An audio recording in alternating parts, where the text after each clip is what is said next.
Pa-check na lang po ng audio. Yan. Magandang gabi. Ako po si Trixie Cruz-Angeles. Medyo mabilis po yung live natin kasi actually may meeting ako. So magandang gabi. Tsaka medyo ni-rush ko lang po yung live natin today. Gayunpaman, mahalaga yung mga nabanggit ni Pangulo during his meeting with PDP Laban na executives and other government officials kanina daw sa Malacanang. Ang purpose nito, of course, was to talk about, may regular meetings naman po ang partido at dito nakikita natin na ang purpose nito was for the president to get the thoughts of the people he was with at mga kasama niya dun sa partido. This was merely an executive meeting, so hindi naman po kumpleto ang board, pero the purpose was to talk with the people who execute or who carry out the policies of the board. So of course, alam mo naman ng presidente, he likes to talk and he likes to narrate certain things that are already on his mind. So kanina we kind of got an earful from him dahil marami siyang nabitiw na salita and many of them were kind of exciting and so many of which were actually good to hear. There are certain things that was topmost on his mind. But first, let's have a look at what the president really intended. Oops, sorry. What the president was talking about. So dito,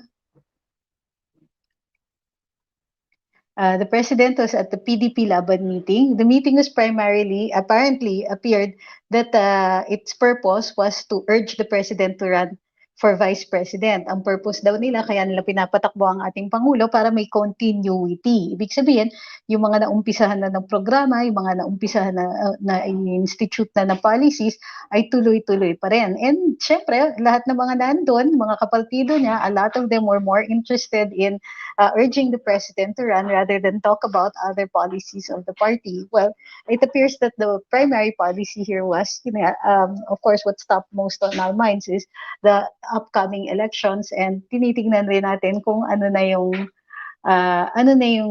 stand ng party. So we'll talk about a lot of that later. The president here clarified that when he had announced to the public that the public may consider him running for president was because he was upset over the attacks of Senator Pacquiao. Sabi niya, mainit ang ulo niya, naisip niya na, sige, kung ngayon pa lang, inaatake niyo na ako, edi lalo pa later on, pagka wala na ako, no longer in power. So, baka lumala pa itong mga atake ninyo. So, he announced that he's running for vice president to keep from becoming a lame duck. Diba? Para hindi siya ini-small or they're not counting him out ngayon pa lang. Pero he did not mention the lame duck issue, although he clarified niya that this was at the spur of the moment. Wala naman talaga siyang originally plano to announce that, pero ayan, in-announce niya na tatakbo siya ng vice president, and ito na nga, he is being urged by his party mates to run for vice president.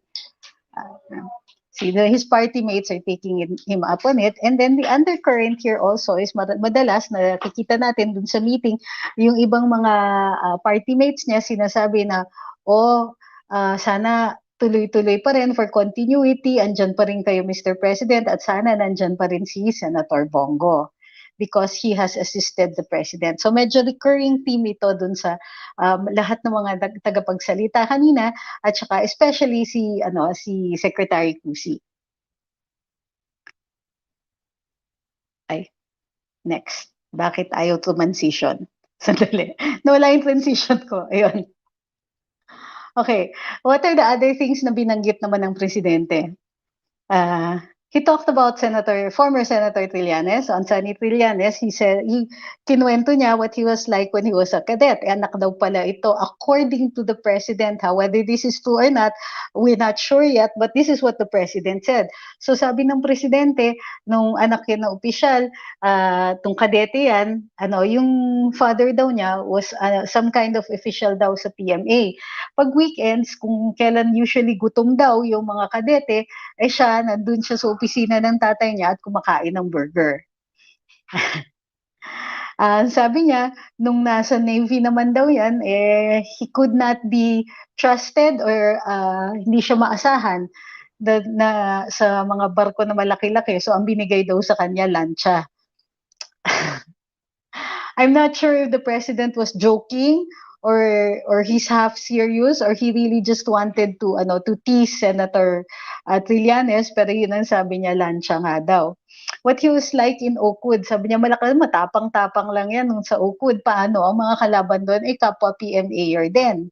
'Di ba? Sabi niya, pero pagka kunwari yan si Senator Bongo ang kausap, si Senator Bongo kaya naman sumagot, kaya kung barilan. Of course, again, don't think that the president was serious here. Sabi niya, pagdating daw kay Senator Bongo, dahil nakakasagot si Senator Bongo, umiiskiyelda lang daw tong si Senator Trillanes. Pero also, naging parang habit na daw, well, he didn't say it that way, pero parang habit na nga ni Senator Trillanes yung paggamit ng mga sundalo bilang panakot. Kasi nga, sinasabi, PMAer siya. So, hindi siya, he can count on his mistas, he can count on fellow cavaliers and all that. Tapos, in his own politics, parati daw ginagamit na panakot yung mga sundalo. O ganito ang mangyayari. Ayaw sa'yo ng mga sundalo, baka makudeta ka and all of that. Okay. He also talked about the PDP Laban, si Pangulo. So sabi niya, in-acknowledge niya na mayroong rift doon sa loob ng partido. Pero sabi niya, wala na rin silang magagawa about that, so they will have to do it the legal way. I'm assuming na what it means here is that yung pagpapatakbo, pagpipili ng bagong mga officers, pagpipili ng kandidato, they will stick to the rules. So, kasi ang paratang nga ni Senator Pacquiao sa kanya ay bina-violate daw ni Presidente yung bylaws. Well, let's see. Tingnan natin kung sino mas magaling magbasa ng bylaws later on. Naman, may nabanggit din ng ating Pangulo tungkol sa lupa. Ang sabi niya, as much as possible, basta may lupa, ang daming nangangailangan ng bahay, he wants to give it away if it is idle, especially government lands. As president, he gave away over 60,000 hectares already to land reform beneficiaries. So, sabi niya na, at dito nabanggit niya yung NPA. Sabi niya, magkasundo kami ng kaliwa with regard to yung mga ganyan na public interest such as lupa. Sabi niya, dati kaibigan nga niya si Joma, pero magkaaway na sila ngayon, nagkahiwalay na sila ng landas. Kasi he continued with the ideals na kapareho nung dito sa mga nasa kaliwa. But still on land, sabi niya, ang pinakakinagagalit niya, hindi yung mga informal sector o yung mga nagsusquat kasi wala naman silang ibang mapupuntahan, galit siya sa mga professional squatters. So yung mga tao na walang bahay, as much as possible, hinahanapan niya ng paraan. Now, may konteksto ito. Diba? Naalala nyo, sinabi ni Senator Pacquiao earlier on na magpapabahay daw siya pag presidente siya. Wala na daw matitira na homeless kapag siya naging presidente. By the end of his term, wala na daw lahat daw ng tao may bahay niya. So parang ang tingin ko, it's not an accident na binanggit ng presidente na he had already given away a lot of land to beneficiaries. Tapos ang sarili niyang point of view pagdating sa lupa is kung merong lupa, kung merong maibibigay na lupa para dun sa mga nangangailangan, mamimigay siya. So but since yun nga, naiintindihan niya, the undercurrent of that is naiintindihan niya kung paano gagawin at kung paano gagawin ng tama ito. Next. Napag-usapan na hagingan niya yung gambling. Sabi niya, dati ayaw niya ng gambling noong umpisa ng presidency niya.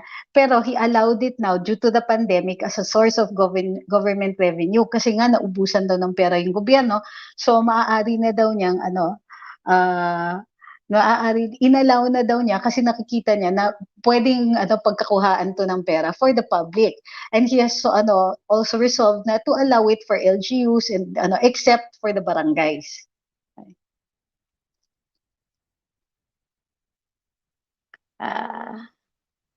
He talked about Senator Pacquiao, pero the most significant that he talked about was that Senator Pacquiao has a tax evasion case. Okay. Nakasama dito sa slideshow ko sa presentation natin dito is also yung yung original topic natin that Senator Pacquiao also has an issue with regard to his rank in the military. Pero yun yung kabuuan, yung nasabi ko na yan ang buod ng conversations with the president dahil tinelevise nga yung meeting with the PDP Laban executives and other government officials. Noon sa what can we look at this dun sa politika? I'm not sure if I should discuss this now or pag-usapan muna natin yung kay Senator Pacquiao na narangko. Ngayon, let's look at your comments muna and their questions before we go to Senator Pacquiao. Sabi ni Naisha Panganiban, wag niyo na po tawagan Senator si Trillanes. Hindi na po siya senador. Well, it so happens that we have this bad habit of doing that. But you're right. Dahil po masakit sa tenga, wala naman pong magandang ginawa yan na nung senador siya. O sige, if I remember. Ito, sabi ni JET, imposible ang sinasabi ni Pacman na wala ng squatters. Ito, nakakatawa. Si Ma'am Annie, nagkwenta daw ng taxi si Tatay D. Okay, let's talk about the tax evasion case. Si Senator Pacquiao, usually, ang laban niya is abroad in the United States. So, sa US, meron tayong tax treaty. Kung nagbayad ka ng tax sa US, hindi ka na kailangan magbayad dito sa Pilipinas. Basta papakita mo lang na binayaran mo yung income tax mo for the income that was earned abroad. General rule, you pay income tax here for income incurred anywhere. Pero if in other jurisdictions at may tax treaty tayo with that jurisdiction, then maaari kang magbayad na lang doon at ipapakita mo na lang yung proof dito na nagbayad ka doon. So nakailang laban ni si Senator Pacquiao, and if you remember correctly, itong issue na to na bring up nung panahon ng presidente pa si Pinoy, si Benigno Simeon Aquino, and naging issue ito kasi siningil siya ng tax doon sa US. Ang kailangan niyang ipakita dun sa US is that either nagbayad siya dun sa US o nagbayad siya dito sa Pilipinas. Tatanggapin naman yon. So ang sagot niya dun sa US, nagbayad siya dito sa Pilipinas. It so happened na yung BIR commissioner at the time si Kim Henares, sabi, teka, wala akong record na nagbayad ka ng tax dito, so pakita mo yung proof dito, kung hindi, kakasuhan ka namin. So sabi ng presidente, hahanapin ko kasi sabi niya, ang alam niya, there is something like 2.2 billion in taxes na kailangan ni Senator Pacquiao na bayaran. So we'll wait for an update from the president on that one. But that's how it started. Na meron siya kasing siningil siya ng US na hindi siya nagbayad ng income tax abroad. Ang sabi niya, dito siya sa Pilipinas nagbayad at hindi niya na, I'm not sure kung meron siya napakita sa US, pero dito sa Pilipinas, sabi, ganun ba, dito ko nagbayad, wala kaming record, so pakita mo din sa amin. Kung hindi mo mapakita na nagbayad ka dito sa Pilipinas or even in the US, then sisingilin ka namin. Tapos, so, with regard dito nga kay sa PDP Laban, makikita natin na well, of course, expected yung mga tao ng presidente na tuloy mo na, magtakbo na kayo ng vice president and all that, parang puro chuwariwap. Pero hindi aksidente yung mga nabanggit ng presidente.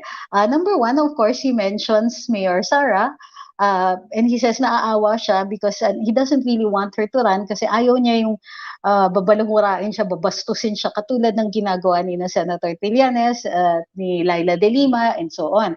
But at the same time, he wants to make sure na hindi siya magiging lame duck president. Totoo pa rin yun. Kasi now that nagmumukhang strong contender siya for the vice presidency, hindi siya basta-basta babalahurain. Kasi nakikita mo naman natin ngayon, sunod-sunod na yung atake sa kanya. At inaatake siya to take away his credibility. Kasi binanggit din niya in the course of the discussion, tandaan nyo, magiging inutil ako kung vice presidency, manalo nga ako, hindi ko naman kakampi yung presidente. So, ang sinasabi niya, kailangan ikampanya natin ang presidente. Pero we cannot take itong usapan ng presidente sa PDP Laban by itself. 'Di ba? In the meantime, yung partido ni Mayor Sara nakakuha ng commitment from 5 parties di ba?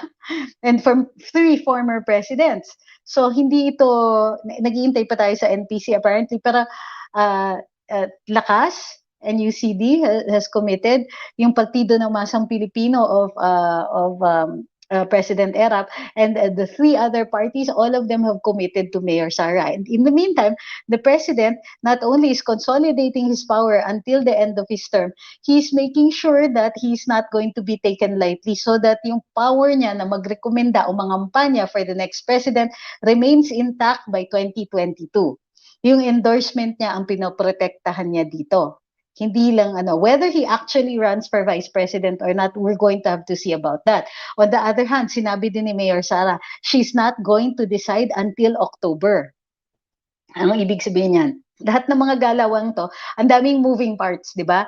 Ang daming ambisyoso na nagsasabi, tatakbo sila. Merong iba natatakot pang mag-announce kasi baka matulad kay Senator Manny. So, pakyut-pakyut, tatakbo ako, hindi ko lang sure anong posisyon and all that. Hindi, ang daming gumagalaw lahat yan at tinitignan, they're each assessing each other and assessing each other's chances. Pero when you look at it, only the PDP Laban na lang ang hindi pa nagko-commit ng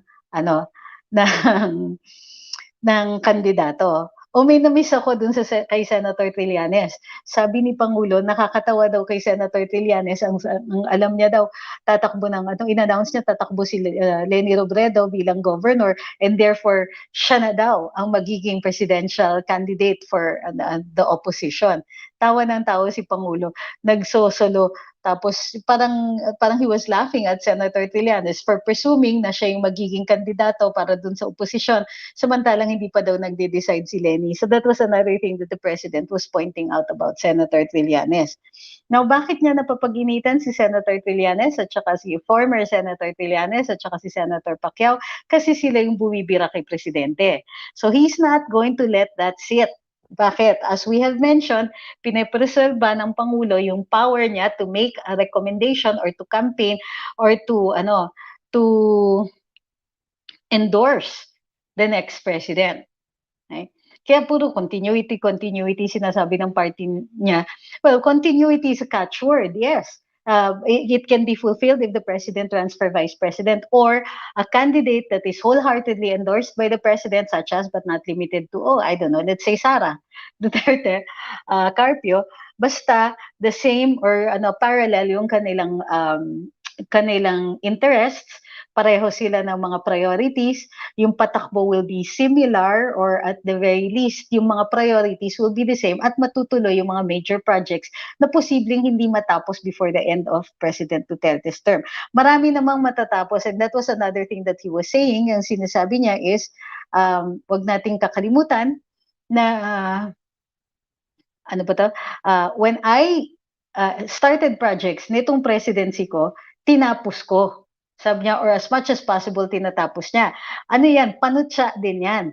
Nagpaparinig din siya dun sa kabilang partido na claim na sila nag-umpisa ng particular na project pero tinapos lang daw ng presidente.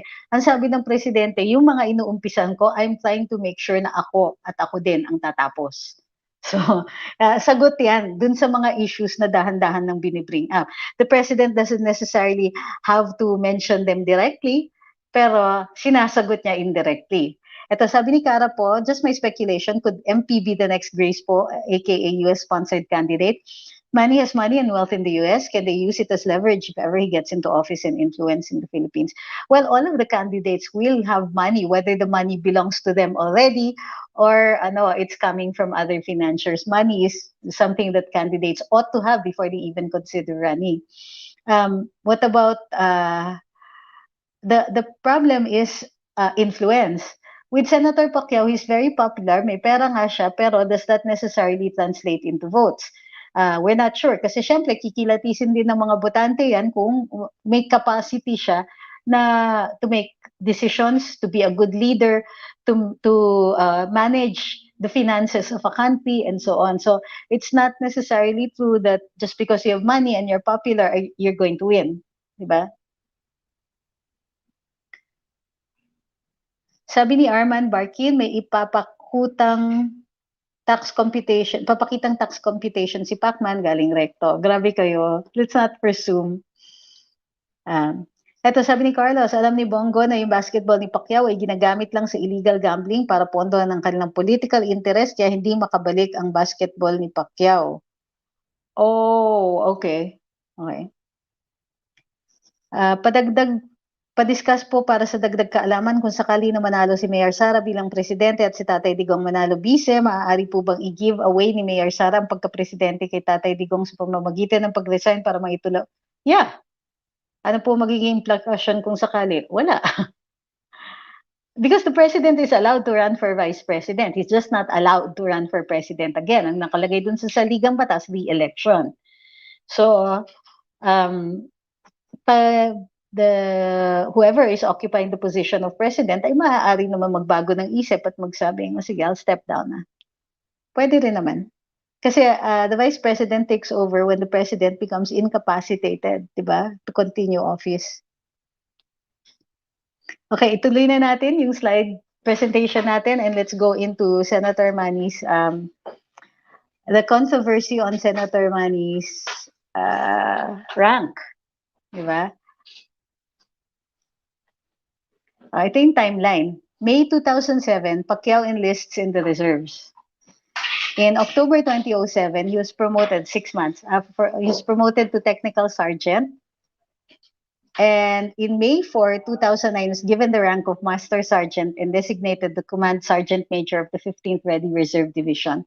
They tried to give him the highest rank that was possible for his status at the time. Bakit? Para maging officer ka, kailangan college graduate.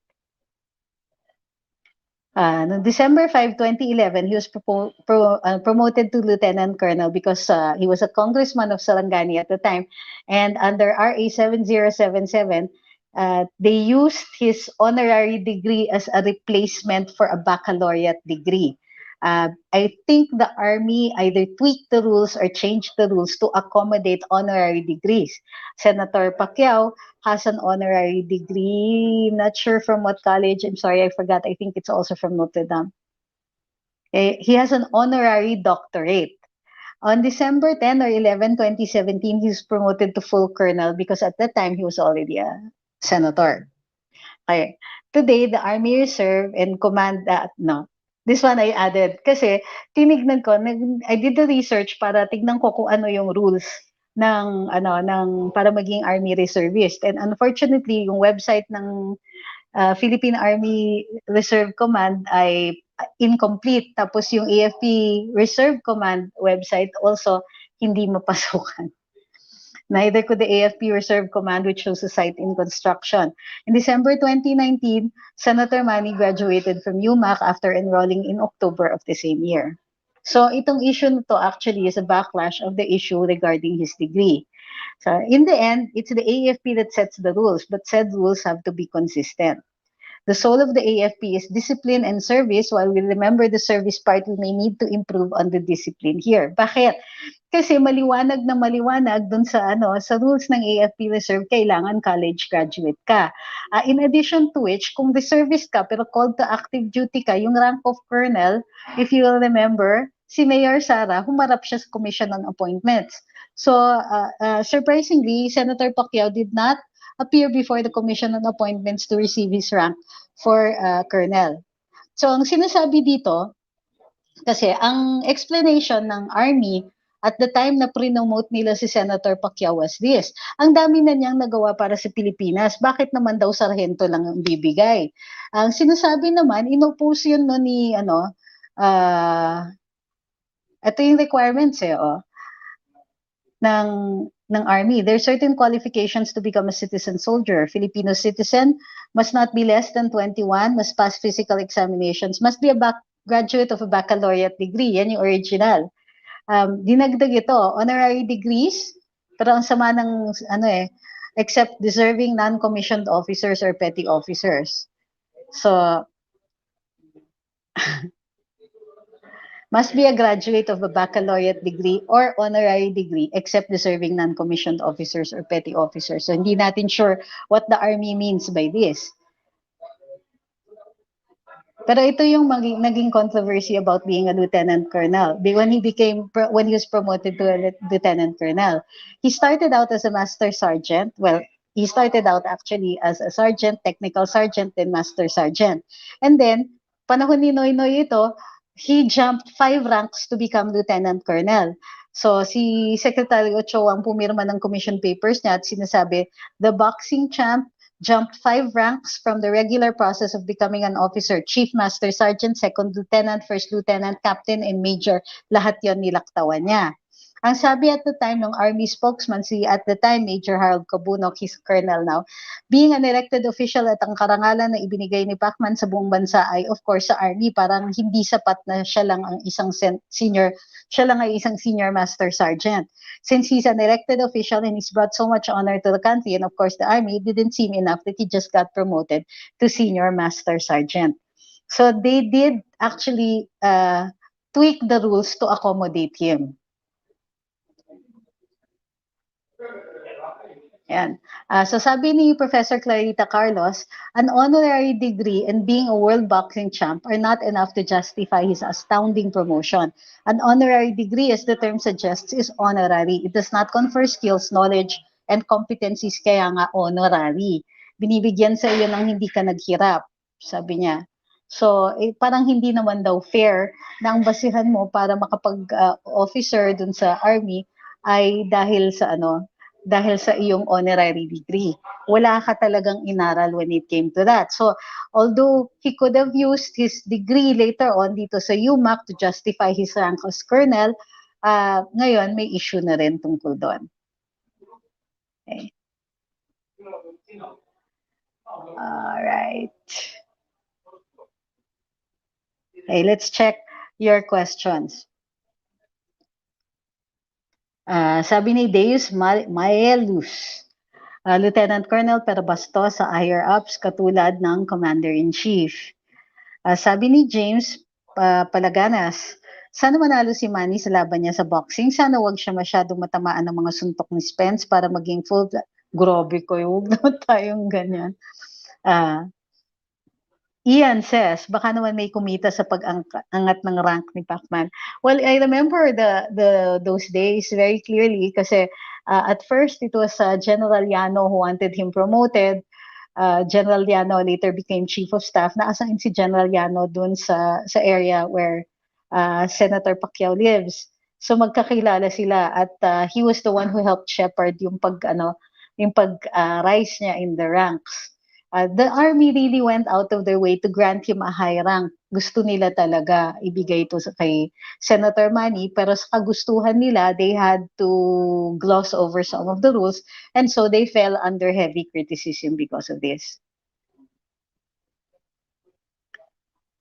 Ito, sabi ni Lina, looking forward na magkaroon naman ng doctorate degree sa AIM.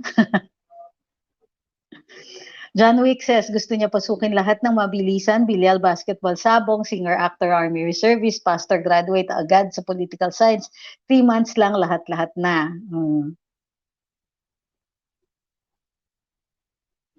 Ma'am Pinay says, laki naman ang tinalo niya, Lieutenant Colonel na ngayon. No, Colonel na siya ngayon. Ang tinalo niya was from Master Sergeant to Lieutenant Colonel, and then from Lieutenant Colonel, he became a Colonel. He was promoted to Colonel.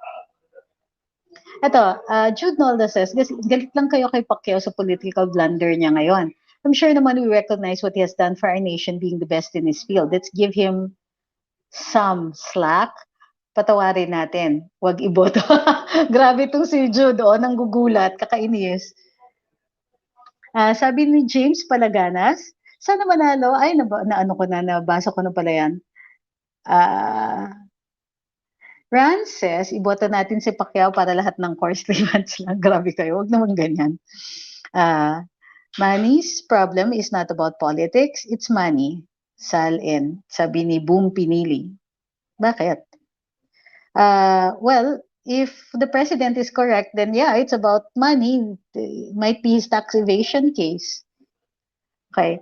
In fairness, kay Senator Manny Pacquiao, 16 months niya tinapos ang bachelor's degree na karaniwang ginagawa ng 12 months. Ang controversial ay inamin ng UMAC na hindi kinilala ng CHED ang programa na ito. Hindi pwedeng walang pagkilala ng CHED dahil lumalabas na fake ang degree niya.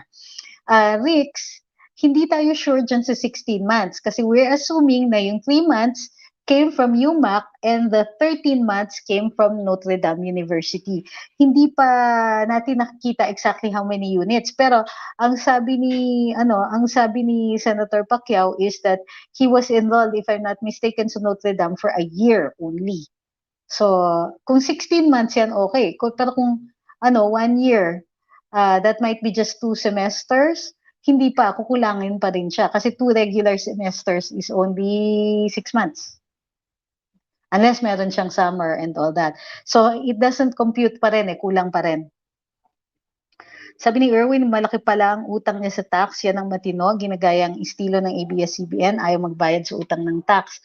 We're not sure kasi right now, it's still the president pa lang who has been saying it. Pero, chinek ko yung controversy niya noon at yun na nga, nakita ko na he did have a tax evasion issue kasi nga sinisingil siya ng US nung sinabi niya nagbayad na siya dito, siningil naman siya dito. I'm assuming na hinaharap na lang niya dito kasi mas mahirap talaga i-justify dun sa US. But let's see if what the president, sabi ng presidente, he's going to check the records. Sabi ni Mers, 11 years daw, sabi ni Senator Manny. Sabi ni Chris, the Pinoy accountant, taga Jensen ako at Mindanaoan, pero di ko boboto si Pacquiao, magiging katawa-tawa tayo sa buong mundo. Please, wag na yung iboto. Owensky Kun says, ba't si Pacquiao laging absent, tumataas ang rank? Ako nung high school, laging absent, pero hanggang sergeant at arms lang. Uy, grabe kayo. Eto, sabi ni George Tamayo, paano kung matalo si Manny sa boxing tapos matalo siya sa politika, as in tapos na yung career niya? I'm sure he'll find something to do. He has enough money. He can retire also. Boom Pinili says, sa ni Pacman ay di na gumagalaw for the past few years, even though malaki yung kita niya sa mga laban niya, pero konti lang ang nasa salian niya. Siguro kinukuha ng paunti-unti ng IRS yung mga kita niya sa mga laban niya. Posible. Sabi ni Kristan, Shamalil, Flamil, Buenacosta, bilyonaryo, tapos 50K and 20K each lang ibibigay. Kung nagbalangkas sana siya ng batas na nakatulong sa mga kasundaluhan, tapos nangako na wala ng squatter para maging pangulo. I see your point though. I see your point. Eto, may immunity din ba sa tax evasion ang pagka-presidente? Kasi kaya gusto tumakbo next year si Manny. Well, during the time that he is president, then he is immune from suit. Pero before and after that, hindi siya immune. Only for that duration. Nakpo, attorney, pag yan manalo si Pacman, sigurado babalik ang ABS-CBN na walang pananagutan. Okay. Tinanong ni I Love North, legal bang pagiging colonel niya? Well, kinikilala kasi ng Army and that's the Army at saka ng AFP. And that's really what counts. Yun nga lang, controversial siya kasi at the time na pre-nomote siya, wala pa siyang degree. Ang ginamit ng Army ay yung kanyang honorary degree. Pero ang sabi nila, it's because he had given so much honor. So they really wanted him to be granted higher rank than Master Sergeant. Sabi ni Arnold, paano naging colonel si Pacquiao kung active siya, sumasahod siya, di ba corruption yung ginagawa? No, reservist po siya. Ito, sabi ni Nitz Castleson, araw-arawin kita, started now, tax evasion, di umano.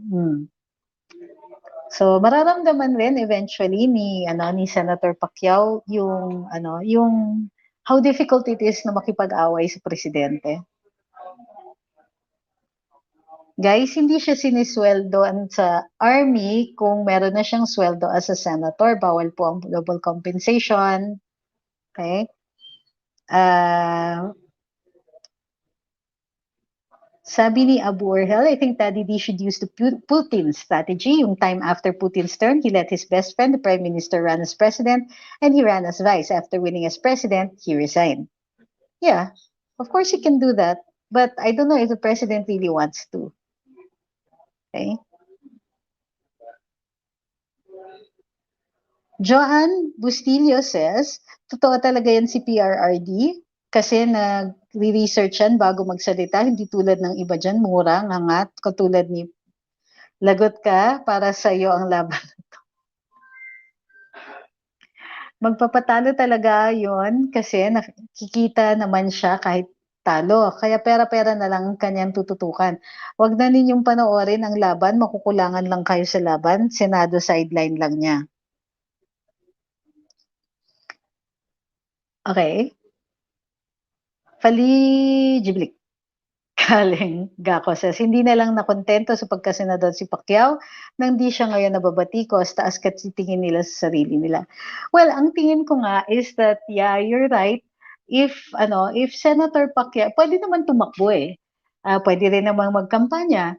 Pero ang problema was that he hit the president and he hit the president nang hindi siya handa. So now, ang dami ngayon lumalabas na issue kasi sa tingin mo ba yung issue lang ng corruption ang magiging clapback sa kanya? Syempre, everything else. So ito, yung degree niya, yung ranko niya, lahat nakakalkal. Anong itatawag natin kay Manny? Boxer, Colonel, Senator, PhD, Singer, Actor, Pastor, Gov, o ano po ba? Naguguluhan po ako. Ano dapat i-address sa kanya? Sir. Okay. Wait, 2.3 na daw pala sa YouTube, which means kasi ang total number of viewers right now, live views is 5,061. Maraming salamat po sa inyo lahat. Ito, sabi ni Learn with Teacher Jeff. Ay, nawala. Ano ba? Sa Makati lang daw acknowledged ang diploma ni Pacman. Outside Makati, hindi daw to valid. Ako. Why do you think Senator Pacman ruined his political career? I don't think that he intended to ruin it, and I'm not sure if it's completely ruined yet. Remember, bata pa po siya. He may not win any position in the next elections, but because he's still young, he could still make a comeback after 2022, di ba? Wait, thank you kay Erwin Decena for Midnight Snack daw. Maraming salamat. Eto, pag natalo si Manny sa fight niya, si tatay naman ang sisisihin niya. Kanina may interview si Senator Kiko kay Mangahas. Sabi niya, ang dami daw bayaran tolls and mga troll farms ng administrasyon. That's their advanced excuse. Ang mga excuses nila yan, kaya daw sila natatalo sa eleksyon, kaya sila how do you call this? That's why they don't do well in the polls. Pura na lang kasalanan ng mga trolls lahat yan. It's their excuse. The fact is, wala silang nagawang tama. All they did was criticize the president. The most popular politician, yun pa yung tatamaan nila. They had really, really bad strategy. Pwede naman silang tumabaho. Pwede naman sila yung valid criticism lang. Hindi yung walang humpay na tuloy-tuloy binabanata ng presidente.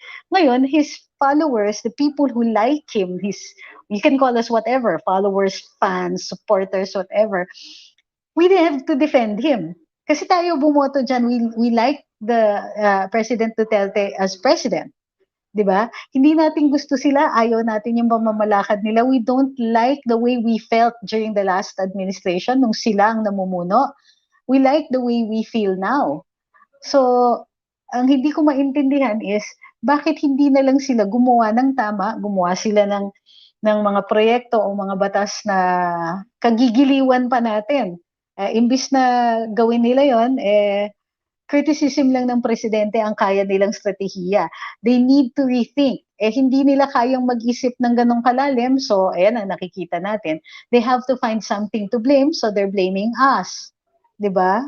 Uy, maraming salamat kay Marwa Cornell. Sabi niya, pangkape ko daw. Salamat. Jessie Padilla says, respect the right and opinion of everyone, not a one-sided. Wala namang perfecto na admin na President Arroyo. Di kaya tayo na-gets. Sabi ni Kristan, kung may corruption, di sana masemento ang kalsada papuntang farm niya dyan sa Upper Buayan, Malungon, Sarangani. Ang bilis na tapos, samantalang yung ibang kalsada dyan sa Sarangani, lubak-lubak. May point ka naman dyan. I think, ang sinasabi ng presidente, hindi naman talamak because he has done his best to minimize or mitigate yung mga corruption that's ongoing. So yun yung ano niya, yun yung sinasabi niya. Ang sinasabi ni Senator Pacquiao kasi is that there is more corruption in this administration than in the last ones. And yun yung masakit. Kasi talagang ano, ang ginawa ng presidente is sinaga niya. Ano, naging how do you call this? Sinipag niya talaga na mag-minimize ng corruption. So ano na niya, he went after the engineers ng DPWH, yung mga ibang opisyalis ng mga BOC, pati yan yung ano, yung pastillas dyan sa Bureau of Immigrations. Ako, I'm expecting some kind of movement kasi nabanggit ng presidente. Alam mo yung presidente, parating meron siya nababanggit and then something happens.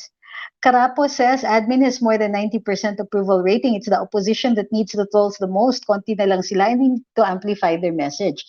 Totoo yan. In fact, it's very well said. Kung meron, hindi kailangan ng trolls ng presidente with such a high rating. All we have to do is to post what we feel. Diba?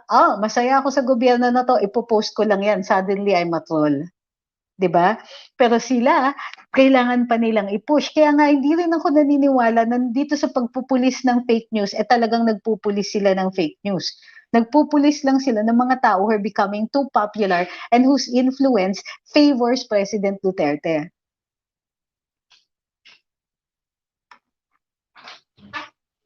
Sabi ni Izen, Hukui, leave of absence po ba every time na may laban si Manny abroad or vacation leave? Either way, may limit po ang leave, di ba? Paano siya nakakalusot? Well, yung mga elected officials po kasi have a lot of leeway. But what he needs is permission from the Senate President para meron siyang travel authority or certification na he does not need a travel authority para makalabas ng bansa. Sabi ni Fernand Castro, si Manny pa rin po ba ang presidente ng PDP Laban? Actually, given yung meeting kanina, the president just said, we will do it the legal way. So, ang tingin ko dyan is, if he still is, he will not be for long. Kasi meron pang assembly this July. At malamang dun sa assembly na yon, pwede nang mag-eleksyon ng bagong presidente. Yung banat ni Kiko patungkol sa trolls, yung trolls kasi nila, trolls lang, di bumoboto kaya talo sila. Kahit sabihin ni Kiko na trolls tayo, kaibahan ay bumoboto tayo, kaya talo sila. Sino ngayon ng totoong trolls? Point ka dyan. Sabi ni, thank you kay Daniel Tamundong.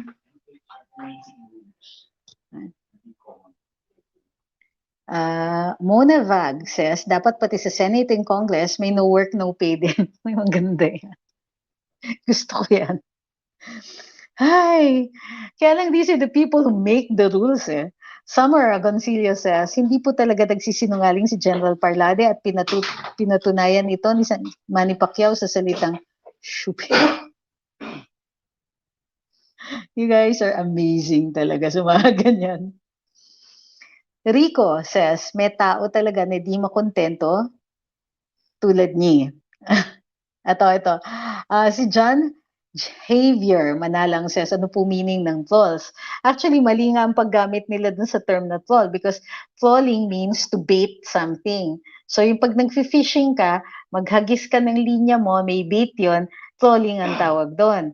Ngayon, trolling, pagdating dito sa internet or sa social media, it's somebody who baits you into getting angry, into answering, etc.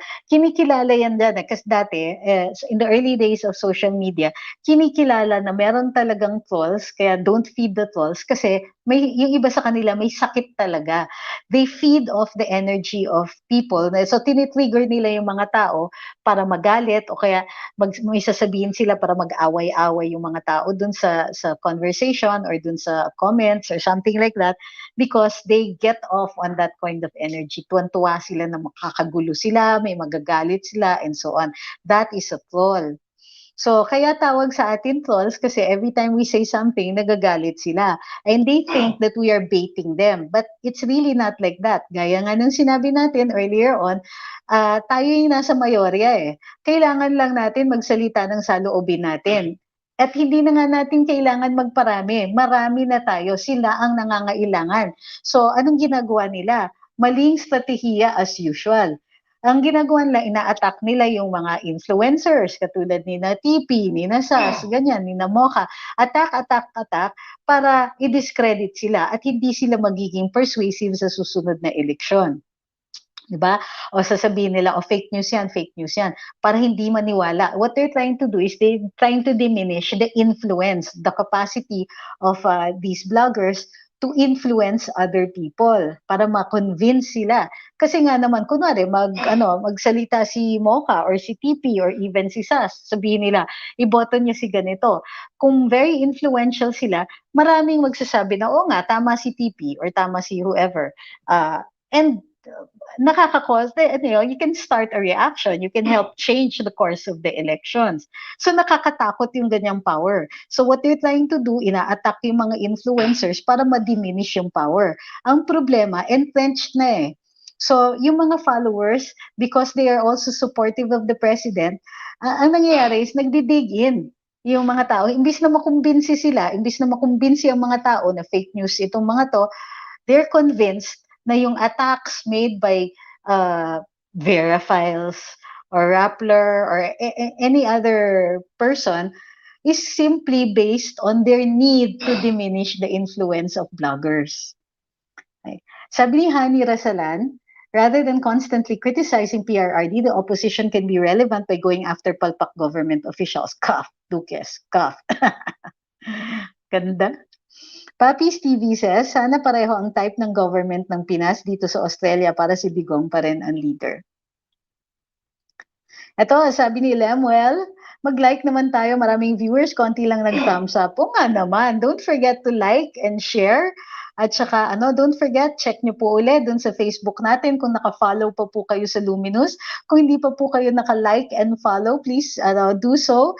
Kasi alam niyo naman, nagkakahiwagahan na ang mga fact-checkers at saka ang Facebook. And hinihikayat ko po kayo, even if you're following us already on Facebook, subscribe to our YouTube channel because you never know what's going to happen. We will always have our YouTube as our fallback. Ma'am Regina says, more than 90% of Filipinos support the advocacy of the president. His war on drugs has made significant changes in the lives of many Filipinos and given them hope instead of fear. Build has been tremendously successful, paving the way to uplift the dignity of Filipinos. Those who attack him are more like monsters who would rather put Filipinos down for their benefit. Well said, ma'am. Well said. Okay, so i-recap natin yung diniscuss natin. The president had a meeting with the PDP Laban, and in his meeting, he ended up talking about a lot of things. Senator Trillanes, whom he described as a coward, described his tenure as his what he was like as a cadet, what he was like as a Navy officer, and generally what he is doing.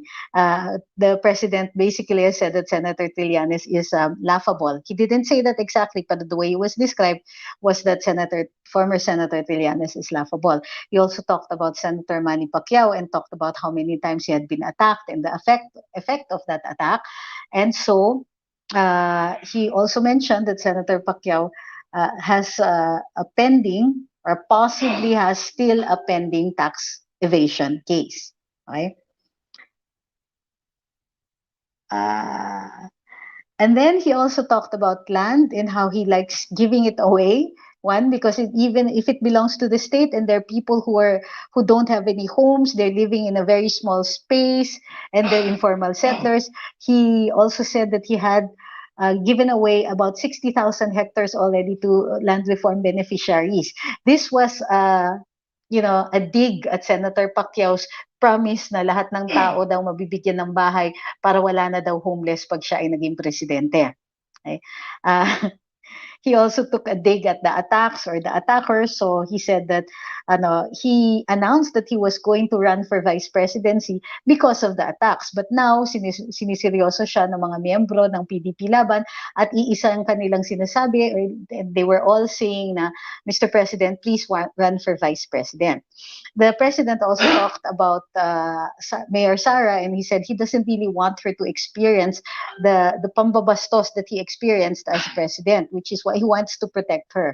But at the same time, he said that what is important, even if the president, sabi niya, even if I run for vice president, pero kung hindi ko kasundo yung presidente, then baliwala yung pagka-bise. Although, sabi niya, I will find a way to make myself relevant. Ano pa ba? He also talked about, notes ko. He also talked about yung pinagtatawanan niya si Trillanes about yung presumido siya na kiniklaim niya na magiging kandidato siya kasi si Leni Robredo is going to run for governor. So sabi niya, I am now the principal candidate. Sabi ng presidente, every candidate is a principal candidate. Sabi niya, in the president's words, BOBO talaga yung YAWA. So ayoko kasi magsalita kasi baka ma-demonetize tayo. At ginagamit niya parati daw ang mga sundalo or yung pagkakilala niya sa mga military officials as panakot sa other government officials or even sa publiko. Okay. Ayun. And he talked about the PDP Laban, and he recognized that there is a rift in the party and therefore that they will have to do things the legal way. So, ibig sabihin yan, magiging careful yung majority ng party so that they don't, it's also a reaction to Senator Manny. The dig is, kaya namin. Sinasabi mo, hindi kami sumusunod sa bylaws, pues, you're going to see how well we know the bylaws. Diba? Medyo challenge din ito eh. Ito. Ubusin na yata ni SMP ang pera ng Pinas kung bibigyan niya lahat ng bahay ang mga Pilipinong mahirap. Sana ikauunlad yan ng ekonomiya at saka ng bansa. Okay. Last two comments. Sabi ni Anthony Coloma, na pag-usapan kaya sa meeting if they will expel Pacman from the party. Wala po akong narinig na ganon. It's not the time to talk about that. Meron pa pong General Assembly at malamang doon matitake up yon. So it's going to be exciting. Sabi ni Good PM, wala na bang way para ma-extend ang term ni PRRD? Wala na bang chance ang Chacha? Malabo po. Masyadong konti yung oras. About land, Maria says, sana yung pag-apply ng transfer of land title hindi magiging malaking bayaran sa BIR, lalo yung from great-grandparents. Ma'am, pagdating po sa estate taxes, tuloy po yung amnesty until 2024. So, Ma'am Elizabeth says, watching from Alain, UAE, the story says, I'm hoping we can discuss about the socio-political involvement of Senator Pacquiao with multi-level marketing. I have to do my research on that. I haven't heard about this one. So give me a chance to study up on this one, okay? If ever. Benny says, no offense meant to Boss Conrad, mas appreciated ko ganito na nagsasalita si Attorney Trixie tuloy-tuloy na hindi na i-interrupt. Kaya nga po, pinagbibigyan natin si Boss Conrad sa karambola because meron naman akong ganito. So kung mabibitin tayo sa karambola dahil hindi ko natatapos or kulang yung explanation ko in karambola, marami naman tayong live.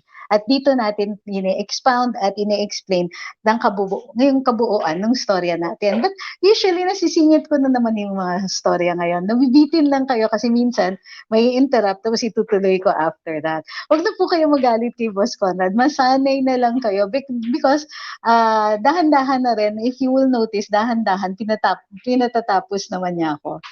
And yun lang, minsan hindi siya napipigilan, nanggigigil siya to finish what he's saying.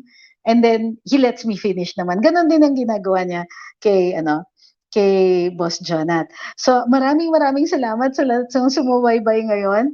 I have another meeting kasi kaya it's only 53 minutes today. Maraming salamat din sa lahat ng nagbigay sa super chat natin tsaka sa super stickers. And please don't forget like and follow sa Facebook, like and subscribe sa ating YouTube. And please don't forget to share and comment. Also comment din po kayo dun sa Facebook page natin para ma-recover natin yung reach dahil alam nyo naman, there was a time na walang humpay yung pagta-target sa atin for fact-checking. But don't worry, we're going to appeal all of these fact checks para ma-reverse natin yung pagta-throttle sa atin. In the meantime, if you could help out Luminous, don't forget to like and follow in Facebook and like and subscribe on our YouTube channel. Maraming salamat. I hope everybody has a good night and we'll see you tomorrow on Karambola.